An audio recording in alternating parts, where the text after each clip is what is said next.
Rick DeBrule here, once again filling in for Steve Magnante. Steve Magnante's doing better, on the road to recovery, but it's going to be a long road. So in the meantime, some of us have been helping to fill in with some junkyard crawls on Steve Magnante's YouTube channel. Steve has been obviously doing a great job over the years of these really interesting videos where he just crawls through a junkyard and finds something unique. Tyler Hoover's been filling in for a while, and now it's my turn to take a stab at it. I'm up here at Desert Valley Auto Parts. Now, I live in the Phoenix area, so this is the easiest place for me to get to. They have three of these. They have one way down south of Phoenix in Casa Grande. They have one kind of in North Phoenix. And then they have this facility. This is what they call Black Canyon City. It's about a 45-minute drive from the north end of Phoenix. But this is where they keep most of their muscle cars. So if you're a muscle car guy, this is the lot where you really want to get a chance to come through. And they do allow you to come through and look at things and buy things. You just have to make an appointment if you want to come up to this particular location. Now, as you're walking around, we're in the part of the lot where, of the junkyard, where these cars are for sale as is. They probably still have valid VIN numbers. They haven't been taken apart completely.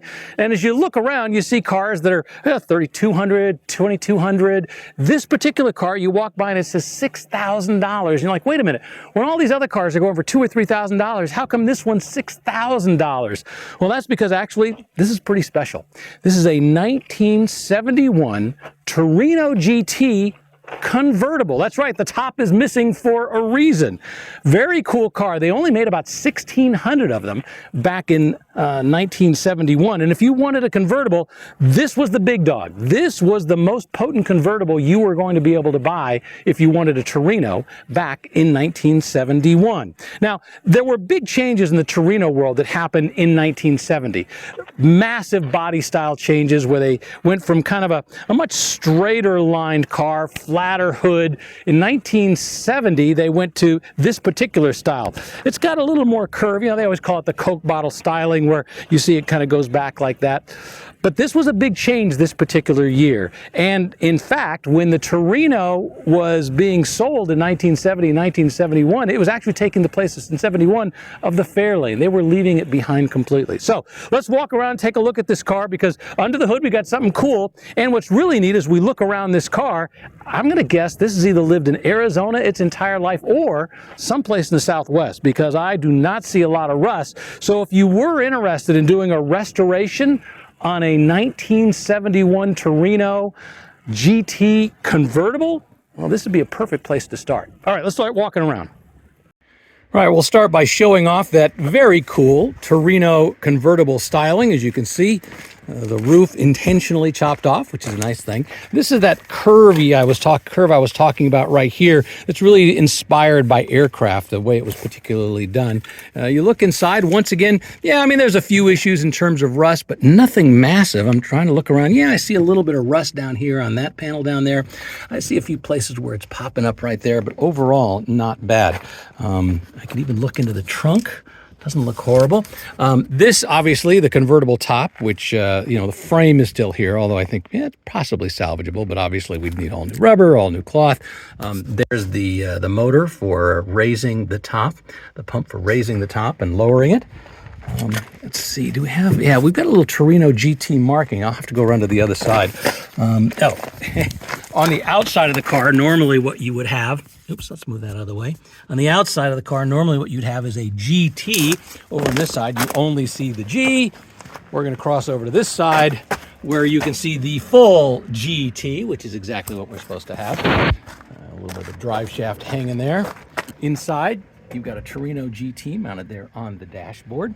Looks like at some point this had some body work that was done to it. You can see some filler that was applied there, but to be honest with you, it doesn't look too bad. Once again, let's see if we can't get just a glance underneath.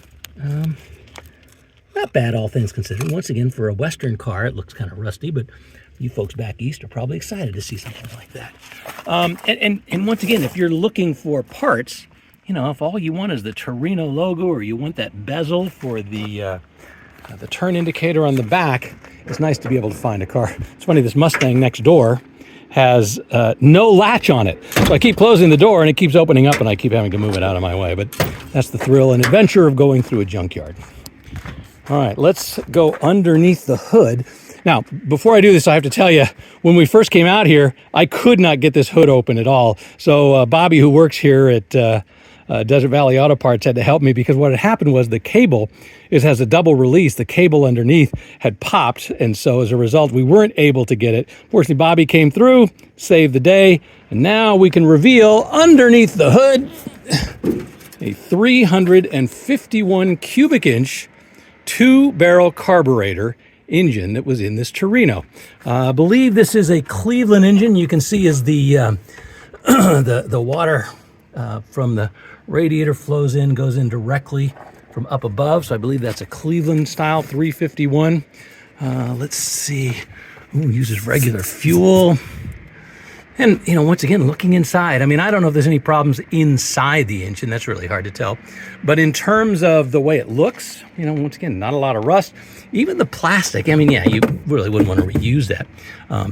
But I go back to, if you were looking for parts, if you already had yourself a Torino GT, you need parts, great.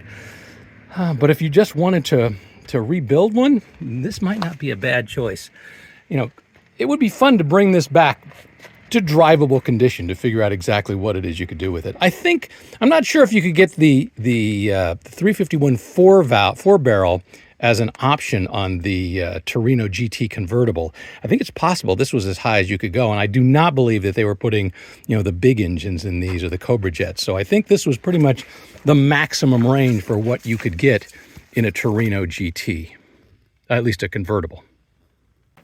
All right, let's do a little trim tag decoding. You see it down here.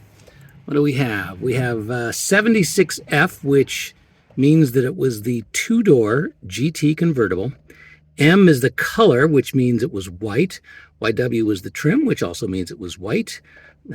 W stood for transmission, the C4 automatic transmission. 62 meant it was delivered to Houston when it was brand new, and that would explain why this particular car has more rust than I would expect to find on a car that had lived its entire life in Arizona. But once again, having said that, you know, I don't think this is horrible in the rust department. I think that those are things that could either be fixed, or once again, at least if you were buying it for parts, you'd have a good feeling that the parts you were buying were at least decent. I love the fact it still looks like it has its original keys right there. Yeah, the interior of the dashboard got a long way to go. You know, the seat frames, for what it's worth, could probably be redone. They don't look like they're in horrible condition. But yeah, that interior mostly shot and mostly gone. I love the fact that we still have the rear glass left over from that original top. Oh, look, we got a fan in there. Is that what we're missing up front? Yeah, it looks like we're missing a fan right there. I didn't even notice when I was walking around showing all that. I think this had something in the range of 240 horsepower coming out of that 351 2-barrel carburetor. One of the changes for 1971 over 1970 was actually this little piece right here. For the 1971s, they added this little brake and added this little emblem right here. Interestingly enough, that was true on the GT and some of the lower Torino models. If you got the Cobra, you actually got the same grille that came the year before with the emblem in the middle. But if you were going to get the GT, well, once again, you got this, you know, little plastic thing that kind of was an insert right in there that told everybody you had a GT and you had the brake. And going to the following year, once again, there was a huge change in terms of the styling from right there in terms of what you got. All right, so there you have it, a Torino GT convertible from 1971. We'll see if we can't close the hood here, get this down. Cool faux inlets on the roof. One of only 1,600 or so made back in 1971. You know, could this car be brought back to the road? I think it's possible. You know, yeah, a lot of work would have to be done. Once again, I don't know what the condition of the engine is inside. I can see the drive shaft is laying off to the side, so I'm not even sure if there is a transmission in this thing. But all things considered, it's a pretty rare car. It's a pretty cool car. If it could be brought back to life, or if you just happen to have a Torino GT and you need a parts car, this would probably be the perfect choice for it, because there's a lot of great parts that are still left on this particular one. Interestingly enough, I'm not sure if I mentioned this before, but the most expensive car that you could buy in the Torino range that year, it wasn't the Torino GT sports roof, it wasn't the Torino GT convertible, it was the Torino station wagon. I think it was going to cost you an extra couple $100 above this. So really, if you wanted economy and performance, well, you were going to go for just a regular Torino GT. But if you wanted the convertible, he wanted something really cool. This is what you went for. And frankly, what a great opportunity for somebody if they want to bring it back to life. And once again, just one of the cool cars I found when I was crawling through Desert Auto Parts. Now, this is Steve Magnante's YouTube channel where he does his junkyard crawls. Hopefully you've enjoyed it. And if you want to see more Steve Magnante, and I know you do, then I want you to subscribe to this channel. I want you to like this channel. I want you to come back as often as you can. Steve's hoping to get better soon and hopefully be back in the junkyards. But in the meantime, we need you to keep his income flowing, which means we need you to watch. He's got, I think, like 900 videos. You could just keep doing it forever and ever. And every time I watch Steve Magnante do a junkyard crawl, I learned something that I didn't know before. I've been around cars my entire life. And as I often point out, I know this much and Steve Magnante knows this much. So remember, like the channel, subscribe. Take care of yourself this week, Steve. We're thinking about you. And for the rest of you, we'll have a great week. And hopefully you'll find something just as interesting as this when you're driving around.